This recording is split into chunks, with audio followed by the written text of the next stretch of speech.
Magandang gabi sa ating lahat mga kapatid. Ako pinagluluto ng ulam namin sa hapunan mga kapatid. Pinagkasiyahan ko lang yung pera ko mga kapatid. Bumili ako ng konting halaga ng karne ng baboy mga kapatid. Gagawin ko siyang sinigang. Hindi ko na pinapakita sa inyo pa isa-isa mga kapatid para ditso-ditso na tayo. Kaya dahil alam naman ninyo ang sinigang napakadaling gawin lang yan. Ay importante naman kasi kung paano natin siya papasarapin. Yan, nilagay ko na yung talong at saka kangkong lang yung ginamit ko mga kapapsi. Marami na rin akong upload na ganito mga kapapsi. Kaso lang iba-iba po yung proseso natin sa paggawa. Ang importante lang kasi nito, kung paano natin siya palasahin. Yan o. Pinakuluan ko na yung karni mga kapapsi. Ginisa ko na siya kanina. Pinakuluan ko na siya at saka nilagyan ko siya ng tubig. Di ko na pinapakita sa inyo mga kapapsi. Yan o.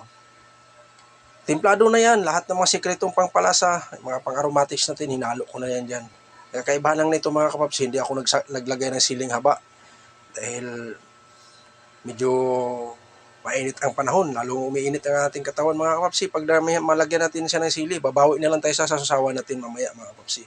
Yan na po mga kapapsi, kung sino pang hindi kumain dyan, sabayan niyo ako mga kapapsi. Kain tayo ng hapunan, napakasimpleng ulam, pero para sa akin ay napakasarap na. Tsaka yung kanin ko mga kapapsi, bahaw, yun, kanin lamig. Yan, inuna ko yung limpo mga kapapsi, oh. May taba, yun, natatakam ako. Yan, pinatong ko lang sa kanin ko, at saka maraming kangkong, kasi malaking tali yung binili ko. Tatakam rin ako sa kangkong mga kapapsi. Yan.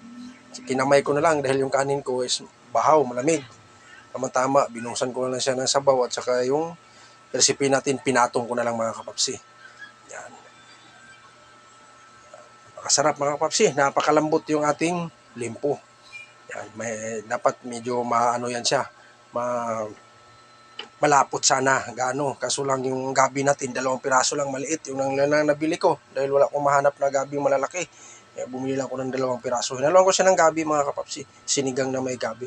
Yun lang po mga kapapsi. Update ko lang sa inyo at ako po yung nagpapasalamat sa walang sawang suporta nyo sa akin mga kapapsi.